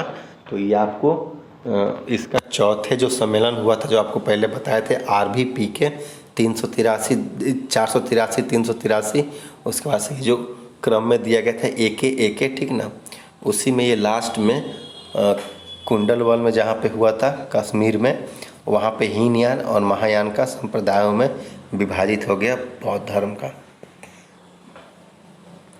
महायान जो था ना, जिसमें मूर्ति पूजा वगैरह भी अलाउ कर दिया गया। जितने भी बौद्ध धर्म और जैन धर्म जो जिसका उदय हुआ, वो वैदिक धर्मों के कर्म कांडों के विपरीत, मतलब विरोध में इनका उदय हुआ। लेकिन बाद में जो बौद्ध धर्म में मूर्ति पूजा जो भी होने लगा, वो महायान में ही शुरू हुआ, ठीक ना। नेक्स्ट क्वेश्चन से, निम्नलिखित में से अकबर कालीन स्थापत्य की विशेषता नहीं थी, ठीक ना। तो इसमें इसका उत्तर है लहरदार मेहराबों का प्रयोग, ये नहीं था। बाद बाकी अकबर कालीन स्थापत्य की विशेषता सब था। लाल पत्थर का उपयोग, हिंदुत्व, मकबरे के आसपास 4 बाग। अकबर कालीन स्थापत्य की अनेक विशेषताएं थी, परंतु लहरादार मेहराब का प्रयोग नहीं था। अकबर के स्थापत्य की हिंदू मुस्लिम शैली का समन्वय था। मकबरे के आसपास 4 बाग, जबकि लहरादार मेहराबों का प्रयोग शाहजहां की स्थापत्य विशेषता में है, ठीक ना। नेक्स्ट क्वेश्चन है, निम्नलिखित में से कौन सीमांत गादी, मतलब सीमांत गादी आते हैं Khan Abdul Ghaffar Khan. Nelson Mandela South Africa के थे, जिनको नोबेल पुरस्कार भी मिला ये शांति का। अबुल कलाम आज़ाद सबसे अधिक लंबे समय तक भारतीय राष्ट्रीय कांग्रेस का अध्यक्ष रहे, 1940 से 46 तक। महात्मा गांधी के बारे में आपको पता ही है, ठीक है ना। खुदाई खिदमतगार नगर, ये इनका संस्था का नाम था। ये खान अब्दुल जो गफ्फार खान थे। आज़ादी के बाद भारत सरकार ने उन्हें भारत रत्न से सम्मान किया। इनका दल जो था ना, वो लाल कुर्ती दल था। नेक्स्ट क्वेश्चन से, सल्तनत काल में किस शासक ने सर्वाधिक नहरों का निर्माण कराया। तो इसका सही उत्तर हो जाएगा फिरोज शाह तुगलक, FST। अपने शासनकाल में फिरोज शाह तुगलक ने सिंचाई को बढ़ावा देने के लिए सर्वाधिक नहरों का निर्माण करवाया। फिरोज शाह तुगलक को सल्तनत कालीन अकबर भी कहा जाता है, ठीक ना। क्वेश्चन पूछ दे कि सल्तनत कालीन अकबर किसे कहा जाता है, तो उत्तर फिरोज शाह तुगलक हो जाएगा। सिंचाई हेतु नहर निर्माण करने वाला प्रथम सुल्तान गयासुद्दीन तुगलक था, GST, जो तुगलक वंश की स्थापना किया था। सन 1929 में लाहौर अधिवेशन में कांग्रेस की अध्यक्षता किसने की थी। तो देखिए इसका सही उत्तर हो जाएगा जवाहरलाल नेहरू, ठीक ना। चूँकि इससे पहले 28 में आपको ये मोतीलाल नेहरू का नेहरू रिपोर्ट आया था, जिसका विरोध जवाहरलाल नेहरू ने ही किया था। भारतीय राष्ट्रीय कांग्रेस का लाहौर अधिवेशन दिसंबर 1929 में हुआ था, जिसमें अध्यक्षता पंडित जवाहरलाल नेहरू की थी। इसने अधिवेशन में कांग्रेस के पूर्ण स्वराज संकल्पित पारित किया गया। और ठीक 30 जनवरी 1930 में 26 जनवरी के दिन ये राष्ट्रीय ध्वज फहराया गया। इसीलिए 26 जनवरी को ही हम लोग 26 जनवरी को दिन ही स्वतंत्रता, ये आपका जो गणतंत्र जो लागू हुआ वो 26 जनवरी को लागू हुआ। उसके पीछे लाहौर अधिवेशन का 26 जनवरी 1930 ही इसके लिए वो प्रेरणा स्रोत था। नेक्स्ट क्वेश्चन, अलाउद्दीन खिलजी द्वारा निर्मित मस्जिद है, तो इसका उत्तर हो जाएगा जमैत खाना मस्जिद, ऑप्शन डी, ठीक ना। अलाउद्दीन खिलजी द्वारा निर्मित जमैत खाना मस्जिद लाल पत्थर से बनी थी। यह बताया मस्जिद निजामुद्दीन औलिया की दरगाह के पास दिल्ली में स्थित है। यह भारत में पूर्ण रूप से मुस्लिम आदर्श पर निर्मित प्रथम मस्जिद है। उषा मस्जिद का निर्माण मुबारक शाह खिलजी ने भरतपुर में करवाया था। मोठ की मस्जिद सिकंदर लोदी के काल में बना था। और जामा मस्जिद आपको पता ही है शाहजहां ने बनवाया था। नेक्स्ट क्वेश्चन से, मौर्य सम्राट अशोक महान का कौन सा अभिलेख कर्नाटक में नहीं मिला है, ठीक है। तो उसका सही उत्तर हो जाएगा गुर्जरा। चूँकि मास्की, उद्गोलन और निट्टूर अभिलेख तीनों कर्नाटक में है। मौर्य सम्राट अशोक महान के अपने नाम का अनेक अभिलेख उत्कीर्ण करवाए थे, जिसमें था गुर्जरा अभिलेख जो कि मध्य प्रदेश में है। ठीक ना, गुर्जरा अभिलेख मध्य प्रदेश में है। अभिलेखों का प्रचलन अशोक ने ईरानी शासक डेरियस प्रथम से प्रेरणा लेकर किया था। नेक्स्ट क्वेश्चन से निम्नलिखित में से किस बौद्ध ग्रंथ को बौद्धों का रामायण कहा जाता है? तो इसका सही उत्तर हो जाएगा बुद्ध चरित्र। और अश्वघोषकृत बौद्ध ग्रंथ बुद्ध चरित्र को बौद्ध धर्म का रामायण भी कहा जाता है। इसे अश्वघोष का कीर्ति स्तंभ भी कहा जाता है। सूत पिटक को बौद्ध धर्म का एक एनसाइक्लोपीडिया भी कहा जाता है। सूत पिटक जो है ना, सूत पिटक को बौद्ध धर्म का एनसाइक्लोपीडिया भी कहा जाता था। विनय पिटक में बौद्ध ग्रंथों के नियम और कानूनों का उल्लेख है। ठीक ना, सूत पिटक जो बौद्ध धर्म का संघ का नियम और कानून है वो विनय पिटक में है। और सूत पिटक को बौद्ध धर्म का उसमें जो जितने भी धार्मिक चीज़ है उसमें सूत पिटक में दिया गया है। अंगुत्तर निकाय में 16 महाजनपदों का वर्णन है। नेक्स्ट क्वेश्चन से दिल्ली का प्रसिद्ध जामा मस्जिद शाहजहां, सब किसी को पता है। ठीक ना, लाल किले के पास लाल बलुआ पत्थर से करवाया था। इसकी मुख्य विशेषता इसका विशाल ऊंची मीनार गुंबद शाहजहां के काल में ही इसका उत्कृष्ट नमूना है। जहांगीर को आपको पता ही है कि जहांगीर जो है वो आगरा में न्याय की जंजीर लगाया था। और औरंगजेब जिसको जिंदा पीर के नाम से जाना जाता है। अलाउद्दीन खिलजी की मार्केट पॉलिसी आपको पता ही है। दादा भाई नौरोजी ने किस लेख के माध्यम से लोगों का ध्यान धन निष्कासन सिद्धांत की ओर खींचा? ठीक ना, तो इसका उत्तर हो जाएगा इंग्लैंड डेब्ट्स टू इंडिया नामक लेख से उन्होंने इस तरीके का खोज किया था। दादा भाई नौरोजी ने ब्रिटिश संसद में अपने लेख इंग्लैंड डेब्ट to India and England Bharat से एक तरफा धन प्रवाह कर रहा है की ओर ध्यान आकर्षित किया। अंग्रेज कच्चे माल का निर्यात कर उससे उत्पाद निर्मित करके पुनः भारत में आयात करते थे और रेलवे की स्थापना आदि इसके लिए वो अपना मार्केट फैलाने के लिए ही रेलवे का स्थापना किए। स्पीड पोस्ट माने तार की स्थापना किए, डांगर वगैरह का, और जो भी मतलब जितने भी था टेलीफोन, डाकघर, रेलवे, जो कुछ भी उन लोगों ने किया वो उस समय का औपनिवेशिक भारत की अत्यधिक शोषण करने के लिए उन लोगों ने ये सब की स्थापना किया ताकि रेलवे के द्वारा कच्चे माल एक जगह से दूसरे जगह जल्दी पहुंचाया जाए। विद्रोह होने पर सैन्य को भी एक जगह से दूसरे जगह जल्दी पहुंचाया जाए। नेक्स्ट क्वेश्चन से अशोक के अभिलेख और ब्राह्मी लिपि को सर्वप्रथम किसके द्वारा पढ़ा गया? तो जेम्स प्रिंसप। इसका सही उत्तर है 1837 ईस्वी में। ठीक ना, अशोक महान अभिलेख को पढ़ने का प्रथम अवसर जेम्स प्रिंसप को मिला। प्रथम बार पढ़ा गया अभिलेख दिल्ली मेरठ अभिलेख था, जिसे कालांतर में फिरोज शाह तुगलक द्वारा दिल्ली मेरठ से मंगवाकर दिल्ली में इसे लगाया गया।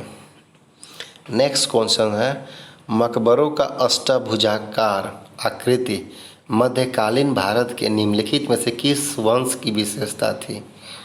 तो इसकी जो विशेषता है वो लोदी वंश में क्या है ना कि अष्टभुजाकार आकृति वाला ये मकबरा बनाया गया। हिट लिस्टेड सवाल है भाई साहब, एकदम अलर्ट होकर इसको याद कर दीजिए। मकबरों की अष्टभुजाकार आकृति लोदी काल की वास्तुकला की विशेषता थी। इसका सबसे अच्छा उदाहरण सिकंदर लोदी का दिल्ली स्थित मकबरा है, जो इब्राहिम लोदी ने 1517 ईस्वी में बनवाया था। इसकी विशेषता इसमें दोहरे गुंबद का प्रयोग है। तो देखिए दोहरा गुंबद और अष्टभुजाकार आकृति ये लोदी वंश का मतलब ये टैग मार्का है। नेक्स्ट क्वेश्चन से विंध्याचल पर्वत को पार करने वाला प्रथम तुर्क विजेता कौन था? तो ये अलाउद्दीन खिलजी था। देखिए जो विंध्य पर्वत है वो आज भी आपको उत्तर और दक्षिण का जो है सीमांकन करता है। और दक्षिण अभियान में पहली बार जो था वो उस समय का सल्तनत काल में अलाउद्दीन खिलजी ने ही किया था। दक्षिण साम्राज्य विस्तार का अति महत्वाकांक्षी शासक अलाउद्दीन खिलजी ने दक्षिण भारत के अभियान किए, जिसने उन्होंने 1294 में देवगिरी के राजा रामचंद्र के विरुद्ध सफलता प्राप्त की थी। विंध्याचल पर्वतमाला को पार करने वाला अलाउद्दीन प्रथम तुर्क शासक था। निम्नलिखित में से मुस्लिम लीग का लाहौर अधिवेशन हुआ था, तो 1940 में हुआ था। और यहीं से फिर कहानी जो देखिए मुस्लिम लीग जो था ना, मुस्लिम लीग पे मैं आपको एक बात बताना चाहता हूँ। जब 1906 में मुस्लिम लीग का यह स्थापना हुआ, स्थापना के बाद से ही मुस्लिम लीग का एक दिशा जो था वो अलग हो गया, दिशा और दशा दोनों तय करना शुरू कर दिया। 1909 में उनको सेपरेट इलेक्टोरेट मिल गया। उसके बाद से 1916 में जब कांग्रेस का लखनऊ अधिवेशन हुआ, तो उसमें लखनऊ अधिवेशन में कांग्रेस और मुस्लिम लीग के बीच फिर लखनऊ पैक्ट हुआ, और जो दोनों सूरत की फूट के कारण अलग हुए थे वो दोनों फिर एकजुट हुए। और इसमें क्या हुआ कि जो सांप्रदायिक निर्वाचन की जो था उस पर कांग्रेस ने भी 1916 में मोहर लगा दिया। और फिर धीरे धीरे ये बढ़ता चला गया। 23 मार्च 1940 को मुस्लिम लीग का लाहौर अधिवेशन हुआ, और इस अधिवेशन में पहली बार मुस्लिम राष्ट्र के निर्माण का प्रस्ताव पारित किया गया, परंतु पाकिस्तान शब्द का उल्लेख नहीं किया गया। और 1942 में भारत छोड़ो आंदोलन शुरू हुआ, और जो पाकिस्तान शब्द जो दिया गया वो एक रहमत अली नामक कैम्ब्रिज के एक स्टूडेंट था, उसके द्वारा, रहमत अली चौधरी के द्वारा पाकिस्तान नामकरण दिया गया। नेक्स्ट क्वेश्चन से किस मुगल कालीन शासक की सरायों का साम्राज्य रूपी शरीर की धमनियाँ कहा गया? तो ये सही उत्तर है शेरशाह सूरी। शेरशाह सूरी जो कि 1540 से 45 तक ये शासन किया। और आपको बता दें कि ये बिहार का दुर्भाग्य था। यदि शेरशाह जिंदा रहता तो आज भारत की राजधानी पटना ही रहता, नई दिल्ली नहीं रहता। और शेरशाह बहुत कम समय तक शासन किया, और जिसकी मकबरा सासाराम में है, और उसने बहुत सारा उसका योगदान भी रहा। डॉक्टर कानूनगो ने शेरशाह सूरी द्वारा निर्मित सरायों को साम्राज्य रूपी शरीर की धमनियाँ कहा। शेरशाह ने 1700 सरायों का निर्माण कराया, जिसमें हिंदुओं और मुसलमानों के लिए अलग अलग रसोइयों की व्यवस्था किया था। और शेरशाह जो सूरी ने सोनार गांव से पंजाब में अटक तथा ग्रैंड ट्रंक रोड का निर्माण कराया, जिसे सड़क ए आजम कहा जाता था। ठीक है, दो चीज़ याद रख लीजिएगा। जो ये आपका ग्रैंड ट्रंक रोड है, इसका जो निर्माण है वो करवाया था शेरशाह सूरी, और उसे सड़क ए आजम भी कहा जाता था। और कानूनगो ने शेरशाह को धूल में खिला फूल कहा था। नेक्स्ट क्वेश्चन से मोहम्मद बिन तुगलक के समय किसको चीन का राजदूत नियुक्त किया गया था? तो सही उत्तर है इब्न बतूता। ठीक ना। मोरक्को निवासी विदेशी यात्री इब्न बतूता सल्तनत काल में मोहम्मद बिन तुगलक के दरबार में आया था। उसने अपनी किताब रेहला में तत्कालीन इतिहास की जानकारी लिखी थी। नेक्स्ट क्वेश्चन से निम्नलिखित में से मुगल बादशाह बाबर कहाँ का निवासी था? तो सही उत्तर है ये फरगना का निवासी था। भारत में मुगल साम्राज्य की स्थापना बाबर ने की थी। बाबर फरगना का निवासी था। बाबर का पूरा नाम जहीरुद्दीन मोहम्मद बाबर था। बाबर ने पानीपत, खनवा आदि युद्ध जीतकर मुगल शासन का विस्तार किया था। ठीक ना। और क्रिप्स मिशन को किसने उत्तर तिथित पोस्ट डेटेड चेक की संज्ञा दिया था? तो महात्मा गांधी। ठीक ना। ब्रिटिश सरकार ने भारत में संवैधानिक गतिरोध दूर करने के उद्देश्य से सर स्टैफर्ड क्रिप्स की अध्यक्षता में एक मिशन भेजा, जिससे भारत की विभाजन की वकालत की थी। इसलिए गांधी जी ने उसे पोस्ट डेटेड चेक की संज्ञा दी थी। निम्नलिखित क्वेश्चन है, निम्नलिखित में से किस हिंदू शाही शासक ने स्वयं द्वारा प्रज्वलित चिता में कूदकर आत्मदाह कर लिया था? तो इसका सही उत्तर है जयपाल। मोहम्मद गजनवी ने 1101 में 1001 में पंजाब के हिंदू शाही राजवंश शासक जयपाल पर आक्रमण किया। इसमें जयपाल पराजित हो गया और आत्मलग्नित होने पर स्वयं द्वारा प्रज्वलित चिता में कूदकर आत्महत्या कर ली। जयपाल का राज्य पंजाब के सिंध तक फैला हुआ था। उसकी राजधानी उद्भांडपुर बेहंद थी। ठीक ना। नेक्स्ट क्वेश्चन है, निम्नलिखित में से किस शासक ने ऐसे सिक्के जारी करने के आदेश दिए जिन पर हिंदू देवी देवता की चित्र अंकित था? तो मोहम्मद गौरी। ठीक ना। क्योंकि देखिए, जब आपको बताए थे कि जब मोहम्मद गौरी भारत का जिस समय वो भारत में वो आया और पानीपत का प्रथम युद्ध हारा, द्वितीय युद्ध में वो जीत गया, फिर चंदावर के युद्ध में भी वो आपको जयचंद को पराजित किया, फिर 98 तक भारत में रहा। तो जब जितना दिन तक वो भारत में रहा ना, तो वो एक तरफ हिंदू देवी देवता जो ऐसा मतलब चित्र वो जारी करता था जिसमें एक तरफ हिंदू देवी देवता का भी अंकित हुआ करता था। मोहम्मद गौरी के सिक्कों पर एक तरफ लक्ष्मी व नंदी क्या करती, दूसरी तरफ कलमा खुदा हुआ था। कुछ सिक्कों पर मोहम्मद बिन साम भी लिखा रहता था। नेक्स्ट क्वेश्चन, मुगल बादशाह अकबर ने किस संगीतकार को कंठा भरवाड़ी बिलास की उपाधि धारण की थी? तो इसका सही उत्तर है तानसेन। टीए याद कर लीजिए, टीए पूछता है तानसेन किसके समकालीन थे? तो अकबर। टीए। ठीक ना। मुगल बादशाह अकबर ने संगीतकार तानसेन को ये कंठा भरणवाड़ी बिलास की उपाधि प्रदान की थी। तानसेन ग्वालियर का निवासी था। उसने रुद्र वीणा वाद्य यंत्र की खोज एवं मियाँ की रोडी, मियाँ की मल्हार, मियाँ की सारंगी, दरबारी कन्हारी जैसी रागों का आविष्कार किया था। निम्नलिखित में से किस वेद में गायत्री मंत्र का उल्लेख है? तो सही उत्तर है आपका ऋग्वेद में है। ठीक ना। ऋग्वेद के तृतीय में आपको इसमें गायत्री मंत्र का उल्लेख हो जाएगा। सावित्री को समर्पित गायत्री मंत्र का ऋग्वेद तृतीय मंडल में है। अथर्ववेद में भूमि को माता अथर्ववेद में कहा गया है। सोम पे पदार्थ का देवता था जिसका उल्लेख ऋग्वेद के 9वें मंडल में मिलता है। नेक्स्ट क्वेश्चन से, बंगाल के बाहर शेष भारत में विदेशी आंदोलन को फैलाने में किसकी भूमिका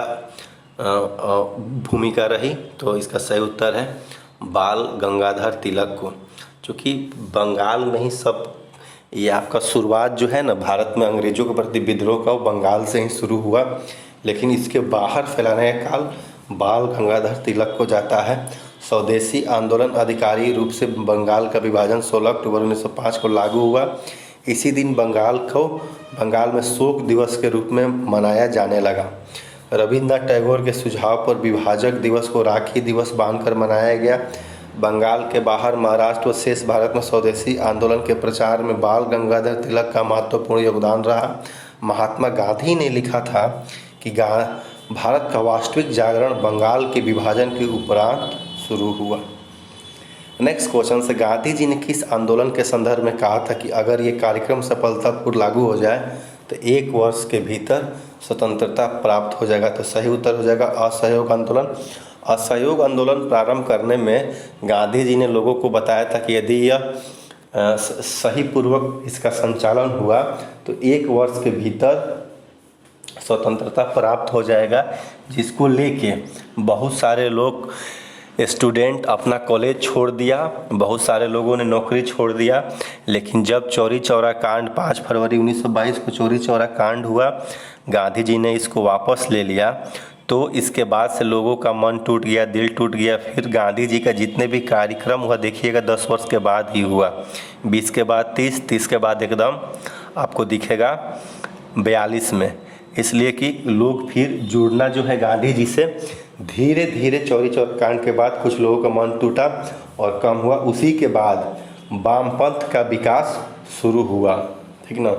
चूँकि गांधी जी के चौरी चौरा कांड से वापस लेने के बाद आपको स्वराज पार्टी का भी स्थापना हुआ और उसके बाद से उधर एंट्री होना शुरू हो गया जवाहरलाल नेहरू का, और भारत में आपको समाजवाद का विकास यहीं से इसी के बाद से देखने को मिलता है। ठीक ना, ये सब इसका ये है। मैं लास्ट में सबका PDF दे दूंगा, आप उसको पढ़ लीजिएगा। निम्नलिखित में से बौद्ध संघ में प्रवेश करने वाली प्रथम महिला कौन थी? सही उत्तर है गौतमी प्रजापति। ठीक ना, गौतमी प्रजापति थी। गौतमी प्रजापति बौद्ध संघ में प्रवेश लेने वाली पहली महिला थी। यह महाराज सुशोधन की पत्नी थी और महात्मा बुद्ध की मौसी थी। यशोधरा गौतम बुद्ध की पत्नी का नाम थी। अम्रपाली वैशाली की नगर वधु थी। नेक्स्ट क्वेश्चन, निम्नलिखित में से चंद्रगुप्त के दरबार में नवरत्न में शामिल नहीं थे? तो सही उत्तर हो जाएगा चरक। कालिदास थे, ठीक ना, बरूची थे, बराहमीर थे। बराहमीर जो खगोल यंत्र का ये मतलब आविष्कार इन्हीं को माना जाता है। खगोल यंत्र नहीं, खगोल यंत्र का जो था वो तो गैलीलियो ने किया था दूरबीन का, लेकिन खगोल शास्त्र का बराहमीर को ही कहा जाता था। चंद्रगुप्त विक्रमादित्य के दरबार में नवरत्न कालिदास, बेताल भट्ट, घटकपर्ण, शंकु, क्षणकपर्ण, बरूची, अमर सिंह, धन्वंतरी एवं बराहमीर था। चरक कनिष्क कुषाण का राजवैद्य था। कनिष्क के दरबार में वसुमित्र, असुघोष व नागार्जुन जैसे बौद्ध विद्वान रहते थे। नेक्स्ट क्वेश्चन से, मौर्य शासक बिंदुसार के समय तक्षशिला का विद्रोह दबाने के लिए निम्नलिखित में से किस शासक को भेजा गया? सही उत्तर है अशोक को भेजा गया था। मौर्य शासक बिंदुसार ने तक्षशिला का विद्रोह दबाने के लिए अशोक को भेजा था। अशोक उस समय अवंती का राज्यपाल था। अशोक विद्रोह दबाने में सफल हुआ। इससे प्रसन्न होकर बिंदुसार ने अशोक को अपना उत्तराधिकारी घोषित कर दिया। नेक्स्ट सवाल है, निम्नलिखित में से किस गुप्त शासक ने हुड़ों को पराजित किया था? तो इसका सही उत्तर हो जाएगा स्कंदगुप्त। ठीक ना, गुप्तकालीन शासक जो आपको पता ही है, चंद्रगुप्त द्वितीय को विक्रमादित्य भी कहा जाता है। समुद्रगुप्त को भारत का नेपोलियन कहा जाता था। ठीक ना, गुप्तकालीन शासक स्कंदगुप्त ने हुड़ों को पराजित किया था। हुड़ मध्य एशिया की खानाबदोश प्रजाति थी। स्कंदगुप्त की कार्यकाल 455 से 467 ईस्वी तक था। स्कंदगुप्त के गवर्नर पर्णदत्त के पुत्र चक्रपालित ने सुदर्शन झील का पुनरुद्धार का काम करवाया था। नेक्स्ट क्वेश्चन से सूची का मिलान करें तो ठीक ना, देखिए ये सुदरक बहुत ही फेमस सवाल है। ठीक ना, मृच्छकटनम का जो लेखक है सुदरक है, कई बार पूछा गया होगा एग्जाम में। मुद्रा राक्षस विशाखदत्त। ठीक ना, फिर से आपका जो हर्षचरित है तो हर्षचरित का आपका बाणभट्ट हो जाएगा। उसके बाद से मेघदूत का कालिदास हो जाएगा।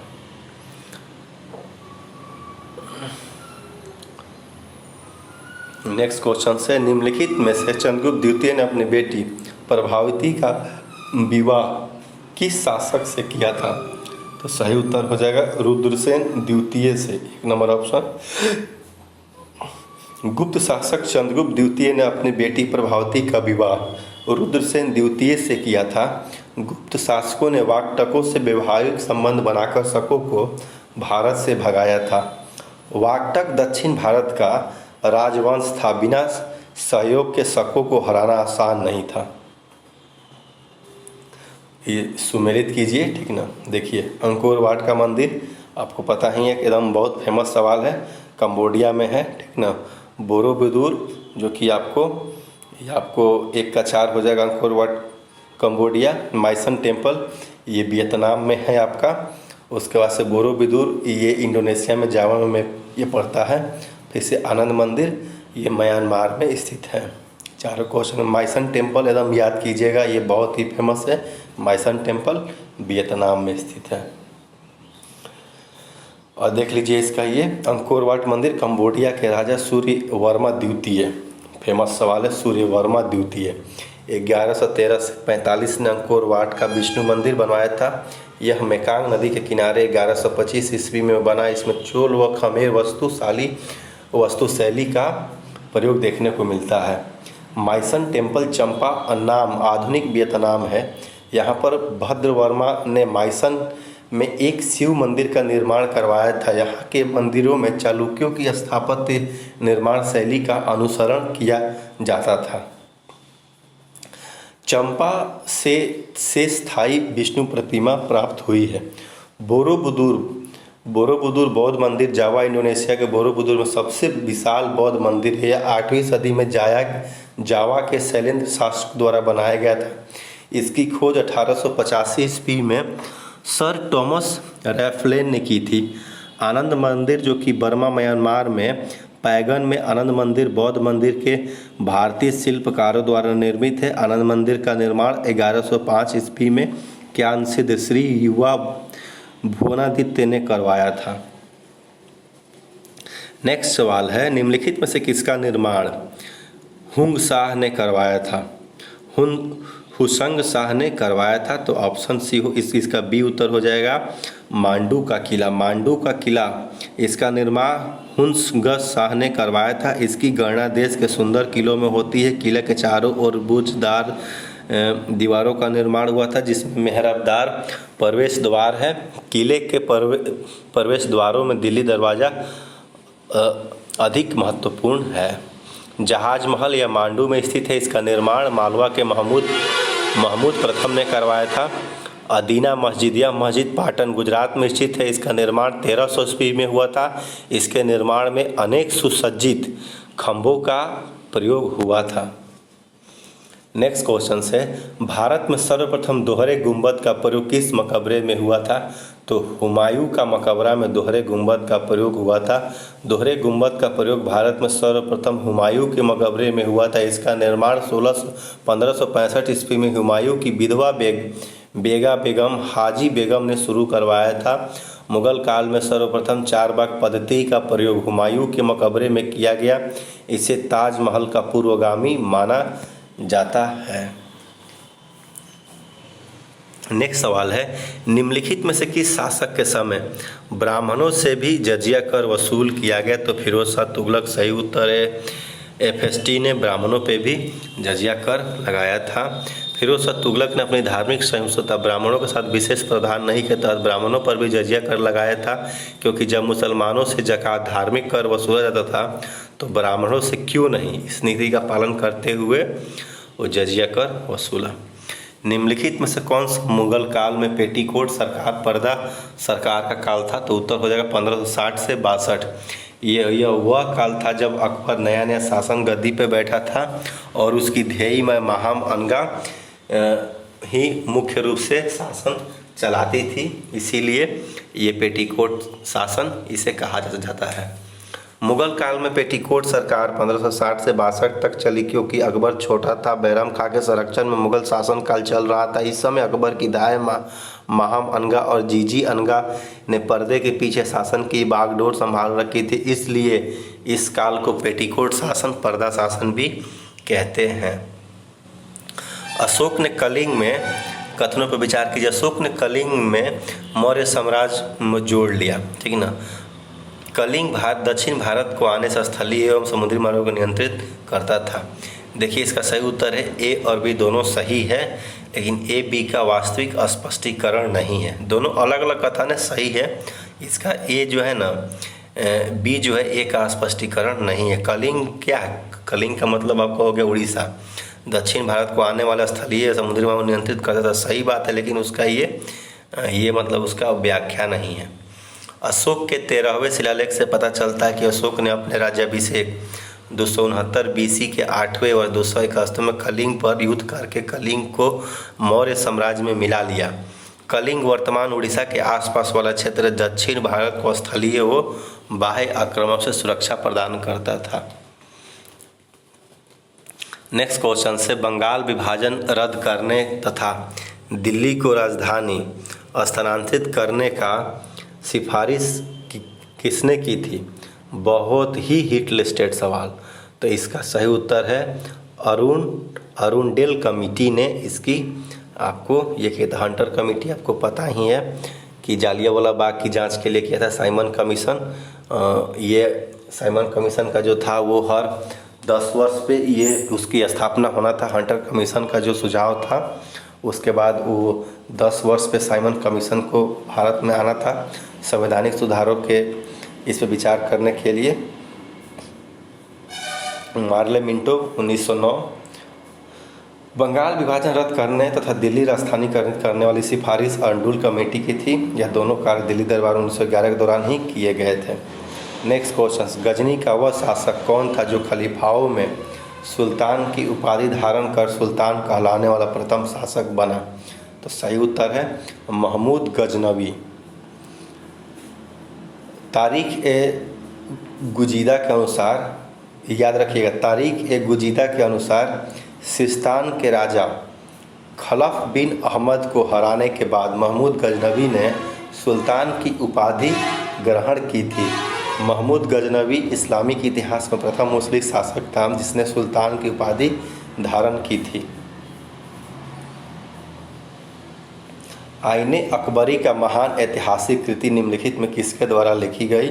अबुल फजल, ठीक ना, इसी को मरवा दिया था जहांगीर ने। आईने अकबरी का लेखक अबुल फजल है। अकबरनामा के तीसरे भाग को ही आईने अकबरी कहा जाता है। आईने अकबरी के 5वें भाग और इसके 5वें भाग में अबुल फजल की आत्मकथा है। व्यक्तिगत सत्याग्रह कब शुरू हुआ? तो उत्तर है 17 अक्टूबर 1940। डेट याद रखिएगा, ठीक है ना। पहले कौन थे? तो विनोबा भावे, और दूसरे कौन थे? तो आपको जवाहरलाल नेहरू, ठीक है ना।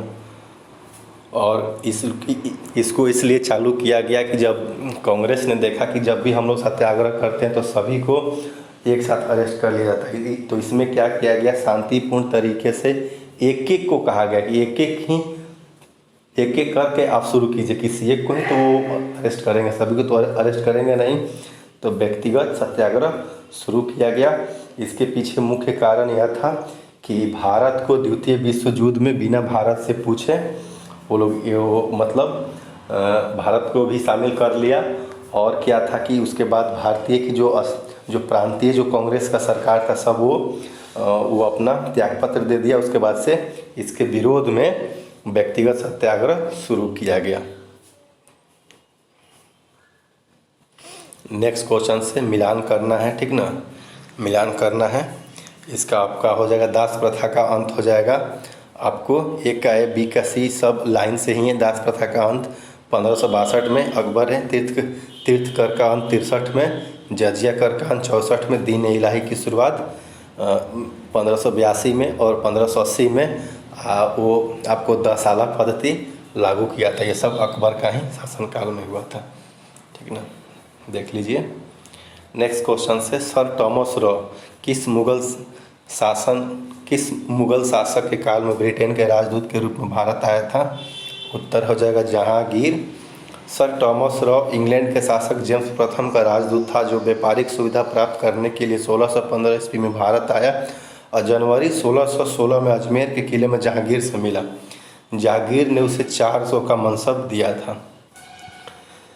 नेक्स्ट क्वेश्चन से निम्नलिखित में से कौन सा वायसराय बंग भंग से संबंधित था? सही उत्तर हो जाएगा लॉर्ड कर्जन 1905 में। 1999 से लेके 1999 में बेलेजिली यहाँ से चला गया, लॉर्ड बेलेजिली। और लॉर्ड बेलेजिली के जाने के बाद लॉर्ड कर्जन आया। लॉर्ड बेलेजिली जो कि सहायक संधि का जन्मदाता था और उसके बाद से लॉर्ड कर्जन आया। और यही इसका उत्तर हो जाएगा। वायसराय लॉर्ड कर्जन के समय सांप्रदायिकता के बीज बोने के लिए बंगाल का विभाजन का प्रस्ताव 19 जुलाई 1905 को लाया गया। 19 जुलाई 1905 को प्रस्ताव लाया गया और 16 अक्टूबर 1905 को लागू हुआ। बंगाल शोक 16 अक्टूबर 1905 को ही मनाया गया। और इसके बाद 1911 में बंगाल विभाजन अरुंडेल कमेटी की सिफारिश पे रद्द कर दिया गया। 1857 के विद्रोह के समय देखिए, आगे क्वेश्चन है ब्रिटिश प्रधानमंत्री कौन था? सही उत्तर है लॉर्ड पामस्टन। और जब भारत का आज़ादी हुआ तो उस समय था क्लेमेंट एटली, ठीक ना। नेक्स्ट क्वेश्चन निम्नलिखित में से सहायक संधि प्रणाली, अभी हमने बताया सहायक संधि प्रणाली लॉर्ड वेलेस्ली, ठीक ना। इस प्रणाली में होता क्या था कि कोई राज्य जो है ना, कोई राज्य का जैसे कि वो आंतरिक स्वायत्तता तो रहता था लेकिन उसको अपने यहाँ अपने खर्चे पे ब्रिटिश सैनिक रखने पड़ते थे और एक रेजिडेंट भी रखता था। और इस रेजिडेंट के कारण वो कोई भी बाह्य समझौता नहीं कर पाता था। यही था और ये इसके बदले में उस राज्य को ब्रिटिश जो थे सुरक्षा की गारंटी प्रदान करते थे। नेक्स्ट सवाल है, स्वतंत्रता आंदोलन के इतिहास में भारतीय राष्ट्रीय कांग्रेस 1929 का अधिवेशन इसलिए महत्वपूर्ण है क्योंकि इस अधिवेशन में कांग्रेस के लक्ष्य तौर पर पूर्ण स्वराज प्राप्ति को स्वीकृत किया गया। देखिए, इससे पहले क्या था ना कि मोतीलाल नेहरू वगैरह चाहे जो भी थे वो सब डोमिनियन स्टेटस की बात करते थे, लेकिन यहीं से जवाहरलाल नेहरू ने पूर्ण स्वराज्य की मांग को प्रारंभ कर दिया, इसीलिए इसका ज़्यादा ये है, ठीक ना। और 26 जनवरी 1930 को पूर्ण स्वराज दिवस मनाने की घोषणा की गई। नेक्स्ट क्वेश्चन से, निम्नलिखित हड़प्पाकालीन स्थल से सूचना पट अभिलेख का साक्ष्य कहाँ से मिला है? जो आजकल हम लोग नोटिस बोर्ड देखते हैं इसी को। तो देखिए, लोथल में बंदरगाह था, मोहनजोदड़ो में आपको पता ही है मृतकों का टीला कहते थे, और ये जो सूचना पट है धौलावीरा से मिला है, ठीक ना। सूचना पट का साक्ष्य धौलावीरा से मिला जो संदेव लिपि से जानकारी देता है। हड़प्पा कालीन जो लिपि थी भाव चित्रात्मक थी जो संभवतः 400 अक्षर है। धौलावीरा की खोज 1990-91 में R.S. बिस्ट ने की थी। नेक्स्ट क्वेश्चन से, इल्तुतमिश के शासन काल में निम्नलिखित में से कौन सी एक चांदी का सिक्का प्रयोग में था? ठीक ना, तो टंका, चांदी का टंका, और चांदी का था टंका और तांबा का था जीतल, ठीक ना, और चांदी का टंका और तांबे का था जीतल। नेक्स्ट क्वेश्चन से, किस सत्याग्रह को आयोजित करने के उपलक्ष्य में वल्लभ भाई पटेल को तो ये आपको पहले ही बता दिए हैं, बारदोली सत्याग्रह 1928 में, ठीक ना, जो गुजरात में शुरू हुआ था। वहीं के महिलाओं ने इन वल्लभ भाई पटेल को सरदार की उपाधि दी थी। नेक्स्ट क्वेश्चन से, किस मुगल बादशाह के काल में हिंदू मनसबदारों की संख्या? देखिए, ये उसके सही उत्तर है औरंगजेब। औरंगजेब के काल में ही कट्टर, ये एकदम कट्टर मुसलमान था जिसे जिंदा पीर कहा जाता था, लेकिन इसी के शासन काल में सबसे अधिक हिंदू मनसबदार औरंगजेब के ही काल में थे। मुगल बादशाह औरंगजेब एक कट्टरपंथी शासक था। उसने हिंदू मूर्तियों और मंदिरों को तुड़वाया, जजिया कर पुनः लगाया, आदि हिंदू विरोधी कार्य किए, परंतु उसके काल में सर्वाधिक हिंदू मनसबदार की संख्या अधिक थी। दीनबंधु मित्र के नाटक नील दर्पण का निम्नलिखित में से किसके ऊपर अत्याचार का एक कहानी था? तो नील की खेती करने वालों पे, ठीक ना। ये आपको 59-60 के आसपास में, ये 1859-60 के आसपास में इन्होंने लिखा था। 1857 में महाविद्रोह हुआ, उसके बाद में 60 में 59-60 में यह लिखा था नील दर्पण नामक किताब। नेक्स्ट क्वेश्चन से, सल्तनत काल में किस भाषा को राजभाषा का दर्जा दिया गया? तो फारसी को। देखिए, सल्तनत काल के जो भी लोग आए थे ना वो तुर्क से आए थे, ठीक ना, तुर्क से आए थे, लेकिन तुर्क थे वो लोग, लेकिन उनका जो दरबारी भाषा था, राजभाषा था, वो फारसी था। दिल्ली सल्तनत की राजभाषा फारसी। देखिए, उसकी विदेशी मुस्लिम आक्रांतों की साहित्य भाषा फारसी थी। जैसे दिल्ली की विदेशी शासकों स्थापित हुए वैसे वैसे फारसी भाषा का विकास होता गया। लास्ट सवाल है आज का, शिवाजी ने प्रारंभिक संघर्ष निम्नलिखित में किसके विरुद्ध शुरू किया था? तो इसका सही उत्तर हो जाएगा गोलकुंडा के शिवाजी के प्रारंभिक संघर्ष निम्नलिखित में किसके विरुद्ध किया था? तो इसका सही उत्तर हो जाएगा बीजापुर के खिलाफ में। दोस्तों, मैंने अपने तैयारी के साथ आपके लिए भी यह वीडियो अपलोड कर दिया, हिस्ट्री का मैराथन पार्ट 1।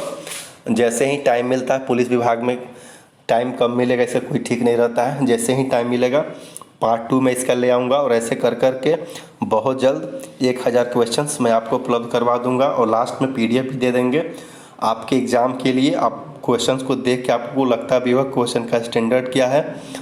और आपसे रिक्वेस्ट है कि चैनल को शेयर, लाइक, सब्सक्राइब ज़रूर करें, और बिहार दरोगा फतह कर दीजिए। ज़िंदगी है हम, और जिएंगे भी, और ज़िंदगी के नाक में दम करके रहेंगे। Thank you friends, bye. फिर मिलते हैं नेक्स्ट मैराथन में।